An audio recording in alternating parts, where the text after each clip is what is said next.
नमस्कार आप सभी को। मेरा नाम सृजन सुभाष है। मेरे YouTube चैनल अविचल स्टडी पे आप सबों का बहुत बहुत स्वागत है। यहाँ पे हम लोग डिस्कस करते हैं फ़िलासफ़ी को। अभी हम लोग डिस्कस कर रहे हैं जैन फ़िलासफ़ी को। इससे पहले ये जो चैप्टर है लिबरेशन एंड बॉन्डेज, इसको अच्छी तरीके से देख लीजिए। इसी चैप्टर को हम लोग डिस्कस कर रहे हैं। इसके पीछे 3 वीडियोज़ अपलोड हो चुके हैं। पहले वीडियो में इंट्रोडक्शन है, दूसरे वीडियो में क्या है कि what is liberation, what is bondage, ये बताया गया। और तीसरे वीडियो में एक ओवरव्यू है जो अभी हम लोग पढ़ने वाले हैं इसका। क्योंकि देखिए यहाँ पर जो टॉपिक्स थोड़े बहुत डिस्कस किए गए हैं आपके टेक्स्ट बुक में, वो सारे टॉपिक्स काफ़ी इंपॉर्टेंट है, इसीलिए उसका ओवरव्यू हम लोगों ने पिछले वीडियो में लिया है। तो चलिए बिना टाइम वेस्ट किए स्टार्ट करते हैं। नाउ पिछले वीडियो में हम लोगों ने थोड़ा सा समवर्ग को देखा था, इसका ओवरव्यू लिया था। इस वीडियो में हम लोग जो है सो समवर्ग को अच्छे तरीके से समझेंगे। देखिए समवर्ग के कितने प्रकार होते हैं ये हम लोग देखेंगे आगे, बट ये देखिए समझ लीजिए कि ये हमारा सोल है और इसमें कर्मा पार्टिकल्स होते हैं और इनसे ही छुटकारा पाने को लिबरेशन हम लोग कहते हैं। तो देखिए जब हम लोग इंटेंशनली, ठीक है, हम लोग यानी कि वो इंसान जो कि जैन फिलॉसफी को फॉलो करता है, जो कि एक जैन मॉन्क है, यानी कि एक जैन साधु है वो, ठीक है, जब इंटेंशनली यानी जानबूझ करके जो उसका मोह है, उसका माया है, जो क्रोध है, ये सारा कुछ जो है जब वो जानबूझ करके इसको रोकता है, ठीक है, तो इसको कहते हैं सब्जेक्टिव संवर या भाव संवर। ठीक है, ये उसने शुरुआत कर दिया। और यहाँ पर से देखिए संवर क्या होता है ये आप बिल्कुल पिछले वीडियो में देख सकते हैं, संवर को समझना है तो। ठीक है, तो देखिए तो क्या होता है कि जब कोई व्यक्ति वॉलेंटरीली जो है इंटेंशनली जब सप्रेस कर देता है अपने जो भी उसके अटैचमेंट, एवर्जन, डिल्यूजन, ये सारा आप लोग जानते ही होंगे, तो जब इसको जानबूझ करके इसको सप्रेस कर देता है और उससे क्या होता है कि कर्मा पार्टिकल्स गिरने लगते हैं। बाय द वे मैं बता दूं कि इसी को संवर कहते हैं। तो जब दिमाग में ये थॉट आता है कि हमको ये करना है और हम लोग इंटेंशनली यानी जानबूझ के करते हैं, तो उसको भाव संवर या फिर सब्जेक्टिव संवर कहते हैं या सब्जेक्टिव इनहिबिशन कहते हैं। ठीक है, ये इंग्लिश हो गया। फिर जब ये भाव के कारण, इस सोच के कारण और जो हम लोग प्रयास करते हैं इसको रोकने के कारण, जब सचमुच में संवर हो जाता है, यानी कि जब कर्मा मैटर के इन्फ्लक्स, देखिए मैंने आपको कहा कि संवर यानी झड़ना, संवर मीन्स झड़ना नहीं होता, जो कर्मा पार्टिकल्स अंदर जा रहे होते हैं उनको रोक देना ही संवर होता है। ठीक है, ये वो वॉल बना देना। ठीक है, तो जब हम लोग इंटेंशनली ट्राई करते हैं कि जो अटैचमेंट है या एवर्जन है इसको रोकना, तो उसको सब्जेक्टिव संवर कहते हैं। और जब ये सचमुच में रुक जाता है, when there is actual stoppage of influx of karma, मतलब कि कर्मा जो अंदर जा रहे हैं ये पार्टिकल सचमुच में रुक जाते हैं, जब हमारे प्रयासों से जितने भी अच्छे या बुरे कर्म, बेनिफिशियल या हार्मफुल, देखिए दोनों ही कर्म बंधन के कारण होते हैं, अच्छे हों चाहे बुरे हों, तो ये जब बेनिफिशियल हो या हार्मफुल हो, जो भी हो, कर्मा जब रुक जाते हैं सचमुच में, तो उसको ऑब्जेक्टिव इनहिबिशन कहते हैं। और the actual stoppage of all karma through the great vows and meditation is objective inhibition. So I hope आपको इन दोनों में अंतर समझ में आ गया हो। जब हम लोग भाव के स्तर पर यानी कि इमोशन के स्तर पर ये करने का ट्राई कर रहे हो, तो इसको सिंपल वर्ड में सब्जेक्टिव इनहिबिशन कहते हैं। और जब ये एक्चुअली हो जाता है तो इसको ऑब्जेक्टिव इनहिबिशन कहते हैं। ठीक है, नाउ ये जो संवरत है जिसके कारण कि हम लोग ये सोल है इसमें घुसने से इसको रोक रहे थे, ये 2 तरह के होते हैं, ये हम लोग देख लिए। एक होता है भाव संवर और दूसरा होता है द्रव्य संवर। ठीक है, तो भाव संवर क्या होता है और द्रव्य संवर क्या होता है अभी हम लोग समझे। तो यानी कि जब हम लोग ट्राई कर रहे होते हैं at the our mental level, ठीक है,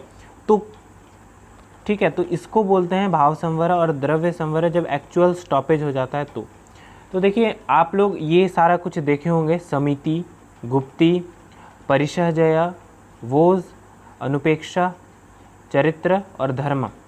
तो ये सब जितने भी काइंड है ये याद रखिएगा, ये जो हैं ये भाव संवरह के प्रकार हैं, यानी कि सब्जेक्टिव इनोवेशन जो होता है उसी के ये काइंड्स है। They comes under subjective innovation. तो ठीक है, तो आई होप कि आपको ये समझ में आ गया होगा ये सारे कहाँ से आए, समिति हो गया या गुप्ती हो गया। तो बेसिकली इस वीडियो में हम लोग क्या करेंगे, समिति और गुप्ती ये दो चीज़ को डिस्कस करेंगे और आने वाले वीडियोस में ये सब को भी डिस्कस कर लेंगे। ठीक है, तो कंफ्यूज बिल्कुल मत होइएगा। तो चलिए स्टार्ट करते हैं। समिति जो कि भाव संवरह जो होता है, ठीक है, भाव संवरह का जो पहला है वो है समिति।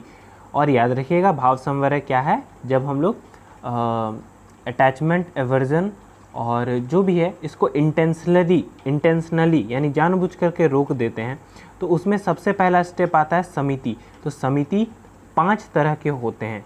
समिति आप बिल्कुल पूछेंगे कि सर होते तो 5 तरह के हैं पर क्या होते हैं, तो वो हम लोग देखेंगे। पहले समझ लीजिए कि 5 तरह के समिति होते हैं। सबसे पहला ईर्ष्या समिति, दूसरा भाषा समिति, तीसरा ईशान समिति, और जो चौथा है वो है आदान निक्षेपण समिति।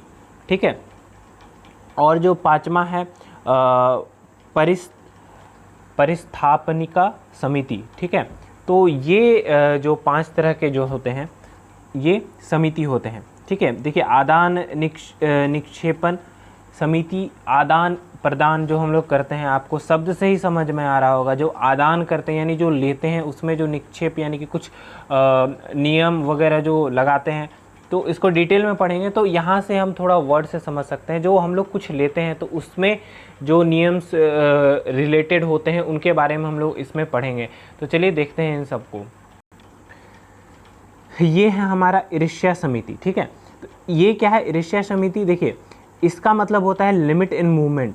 अब आप पूछेंगे कि सर जो ईर्ष्या समिति है, भाषा समिति है, ईशान समिति है, आदान या फिर ये जो है, इसके इंग्लिश वर्जन्स क्या होंगे या इनका नाम क्या होगा। देखिए समिति जो है जैन फिलॉसफी के अनुसार ही बताए गए हैं, तो आप बिल्कुल इसको चाहें तो इंग्लिश में ट्रांसलेट कर सकते हैं और उसका ट्रांसलेशन भी यही होगा, limit in movement, limit in our speech. But जो इसका कोर है यानी कि जो इसका बेस है ये यही रहेगा, क्योंकि जब जैन फिलॉसफी ने इसको बनाया था या फिर जैन फिलॉसफी जब ये भगवान जैन इसको दिए थे इस फिलॉसफी को, तब ये सारा जो है हमारे यहाँ संस्कृत या हिंदी ये ही इन्हीं में से कुछ चलता था।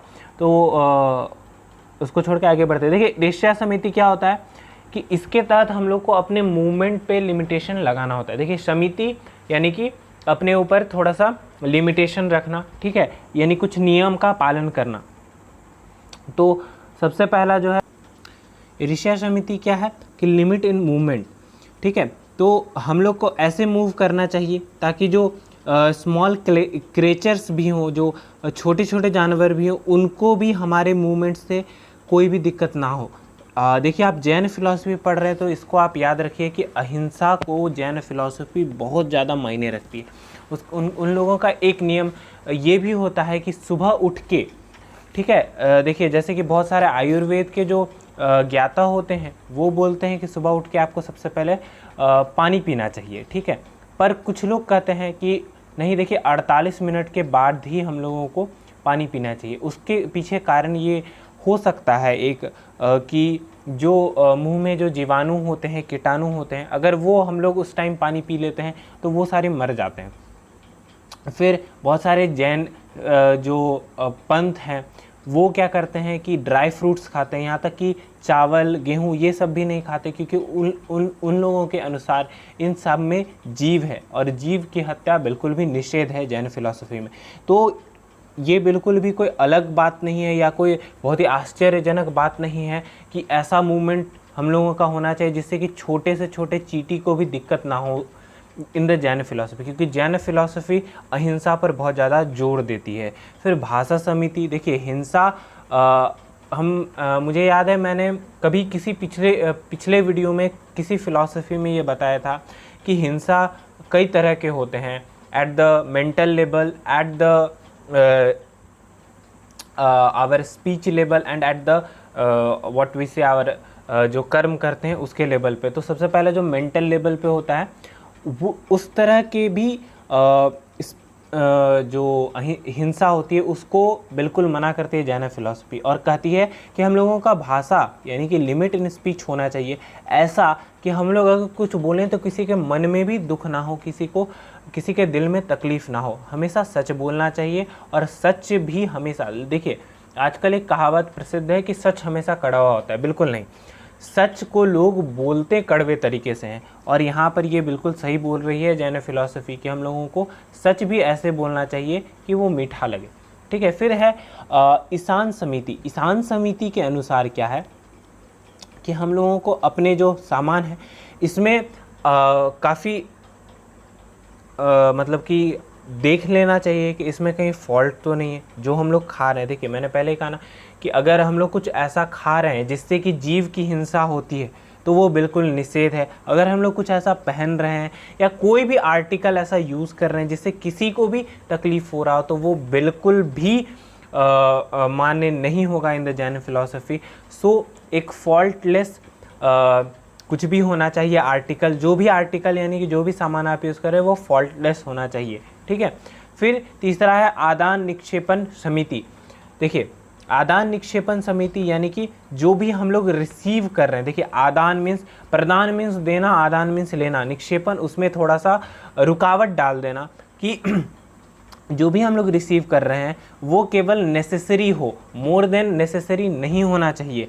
हम लोग जो भी कुछ ले रहे हैं सिर्फ फॉर द मियर एग्जिस्टेंस, सिर्फ जीवन जीने के लिए काफ़ी हो, उससे ज़्यादा कुछ नहीं होना चाहिए। ठीक है, और आखिरी जो है वो है प्रतिस्थापना या फिर प्रतिस्थापना समिति या फिर विधि।